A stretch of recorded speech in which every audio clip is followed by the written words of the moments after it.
Hey, what's up guys, Riff here. So today we're going to be continuing our discussion of Dragon Age the Veilguard. This game released about 2 days ago, and a lot of people are analyzing the content and also the overall reaction to this game, which many consider a disappointment. Now, a lot of people are used to numbers coming out from other flops like Concord, Flintlock, or Dustborn, but we have to adjust for the reality of Dragon Age the Veilguard. This is a franchise that has a baked-in audience. There was a lot of hype surrounding this game, and this number right here, 71,000, that is what is currently in the game about 48 hours into release, the all-time peak being around 74,000.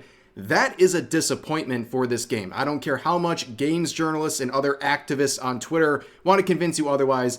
This was a disappointing launch for this game. In fact, comparing it to other contemporaries in the space from this year alone, look at Black Myth Wukong, which has become the gold standard for the success of a AAA game this year. You can see the numbers, over 20 times the peak number of Veilguard. And you look at other contemporaries from the last couple of years, these games also completely dwarfing the numbers we're seeing for Veilguard. And on top of that, we see the numbers of the Monster Hunter Wilds beta that was released at the same time as Veilguard, and you can see they absolutely crushed Veilguard, getting many times their peak number, and that really kind of disproves the excuse a lot of people are using, saying this was a Halloween release. Of course it was going to do poorly. Well, that's not an excuse. A lot of people clearly want to play some games, and now we're sitting here about 48 hours into the release, and all the games journalists who are propping up this game are now trying to come out and say, nope, this is a big success actually. Everything that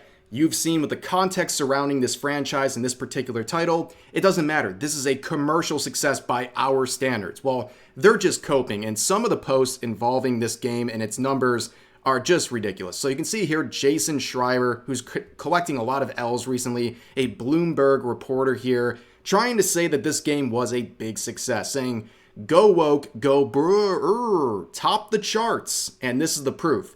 This is from the first day. In fact, this is not even the biggest peak of that day. It actually would get to around 70,000 on the first day. But he's using this number to say that this game is topping the charts. And of course, in stunning and brave fashion, locking the replies. Now, if you look at the other games, this was a screenshot from the day one release of Veilguard. As you can see, you don't even see Veilguard in the top 10 or 15. In fact, for most of the day, it wasn't even in the top 20. So saying this was topping the charts is just a straight up lie. Like with 2 seconds of research, you discover that it definitely wasn't topping the charts. In fact, it was struggling, getting destroyed by games like Stardew Valley and even the banana game. Like, that's how bad its performance was. But in response to people clowning on him, not only would Schreier just lock the replies, he would say this to this user who said, "There's no way you genuinely liked this turd." Where Schreier would say, "I actually don't like the game very much, but I do like seeing you chuds get dunked on." Yeah, anyone who uses the term chud unironically, everything they have to say, just dismiss it, okay? They're crazy. But to say this, that this is some kind of an elaborate dunk, this is what a dunk is in the world of games journalists, okay? Going onto Twitter, lying and coping about the numbers of a woke game, and then getting clowned on, and then when you confront the people clowning on you, you call them a chud. That is a dunk in the realm of games journalists, and that is just sad. But that wasn't the only copium going on with games journalists. You can see IGN here, who gave this game a 9 out of 10 in their review. They say this in their headline: Dragon Age the Veilguard's launch has already made it EA's biggest ever single-player game on Steam, topping the charts and beating out the concurrents of 2023's Star Wars Jedi Survivor, which honestly, is it really that hard to beat that game in particular? But this is very deceptive, and we would see some similar headlines coming out of PC Games N here saying Dragon Age the Veilguard beats Inquisition's Steam record by 500% in 1 hour. Wow, that's an amazing feat. Unfortunately, this is very manipulative in terms of what they're saying in this headline. So Dragon Age Inquisition came out, I believe, in 2014, but it wasn't released on Steam until 2020. So all those years passed, and then they released it on Steam. Of course, the numbers weren't very good because the interest in that game had largely died off. And now they're using that as a comparison point for Veilguard. This is the absolute peak of copium. They're doing everything they can to manipulate you into thinking this game was a giant success, even if it's trying to denigrate the success of a later release on Steam of Inquisition. But moving forward, I think what's happening here is very obvious. Games journalists did everything in their power to prop up this game. You can see the set of reviews that were made before this game was released from these journalists, and the reviews are Game of the Year quality, right? You would think this is probably the best Game of the Year that's about to come out. I mean, these reviews are better than Black Myth Wukong, for example, but we learned very quickly that they are doing everything in their power to basically hold the line. They're trying to cope and they're trying to justify their high reviews by finding anything they can get their hands on that would, in some people's minds, prove that this game is a commercial success. And now I want to turn to John Epler here. This shows how weird things are with games journalists and the Veilguard right now. So as you can see, he is the creative director on Dragon Age, and right now his account is actually deactivated. He was private before when the screenshot was taken by another user a few days ago, but he is completely deactivated. He has left social media, which is not a very good sign after your game just released. Now you're deactivating and running from social media. It doesn't sound like someone who is very proud of what they made. But he said this quote not long ago saying, "So 5 years ago, when I first rejoined the project as narrative director after a hiatus on Anthem, I was asked my goals for the project, and one of those I put was, I want to see the phrase a triumphant return to form for Bioware in at least one review. Excited to finally mark that goal done." And don't worry, he wouldn't just get this triumphant return to form for Bioware once.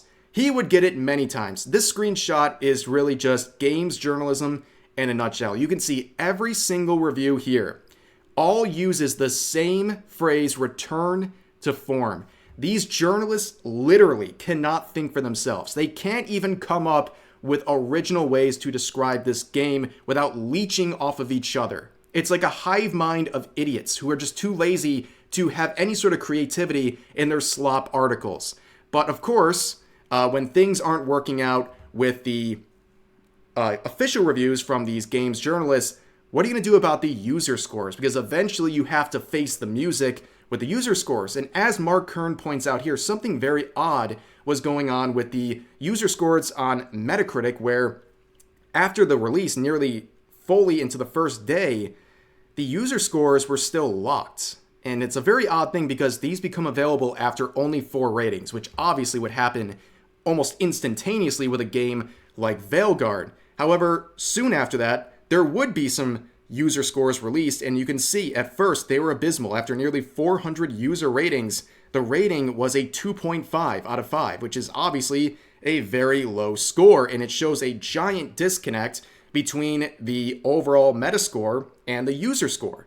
And suddenly, out of nowhere, we would see a giant increase. So about 2 days after that, early this morning, we would see the user scores jump to a 3.8 based on 1,344 user reviews. But as this post points out, so you can see this 7:57 a.m.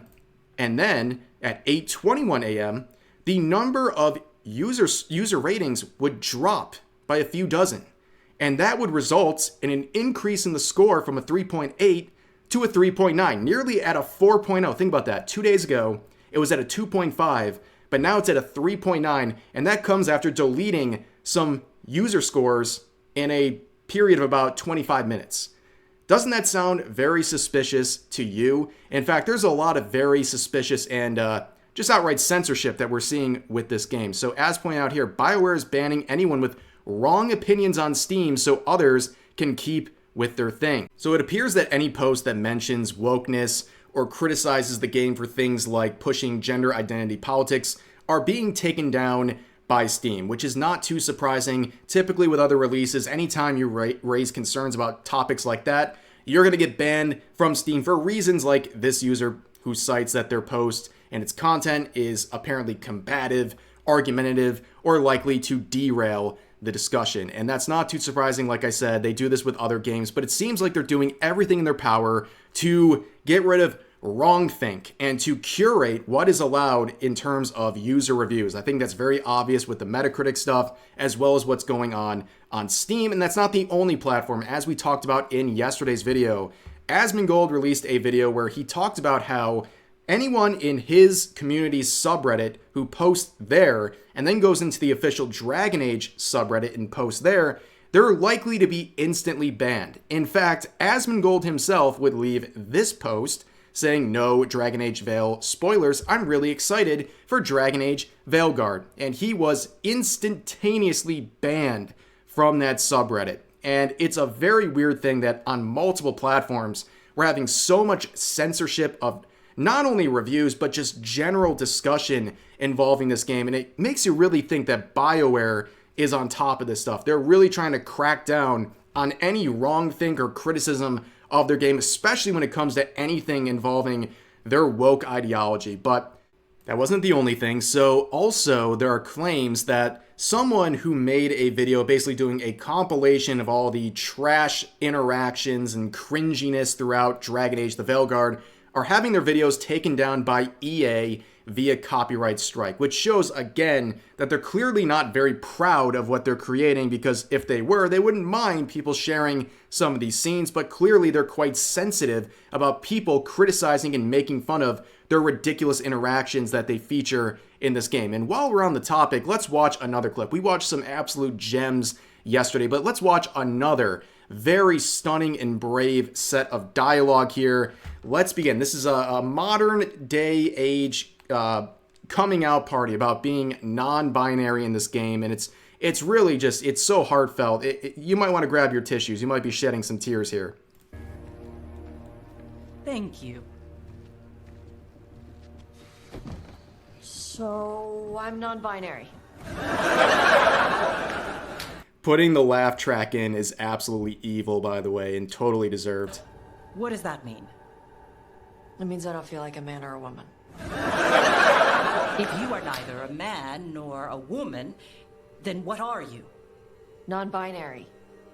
I just said, and I'm going to use they instead of she from now on.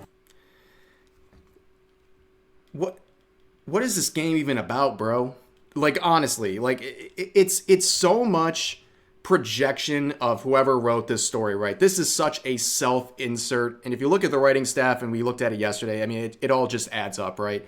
I feel like they are literally trying to LARP as these characters. They're doing another self-insert, which is such a ridiculously common practice nowadays with these woke game developers, and this scene is just, like, what are we talking about? This is supposed to be some medieval setting, and the way that they're displaying this character's coming out as non-binary to their family, it seems like a corny, woke after-school special from the year 2024. Not something I would expect from the Dragon Age franchise. Like, this whole thing is just completely ridiculous, and how does anyone enjoy this slop?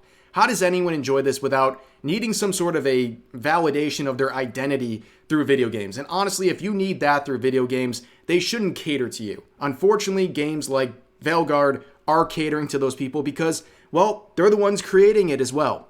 But overall, that's going to do it for this video. This is the current state of Dragon Age the Veilguard. We'll have to see where this game goes over the weekend. If it doesn't surpass some giant milestone or jump in its current players, I don't think it ever will at this point, because this is their biggest shot. The first weekend, they try to recover after stumbling through Halloween on Thursday, and now Friday they saw a pretty lukewarm response, and today looks like more of the same. So unless something drastic happens, this game has so far been a disappointment given the success of this franchise in the past. But that's going to do it for this video. I hope you guys enjoyed. As always, feel free to share your thoughts about today's topics in the comment section down below, and I'll see you guys next time.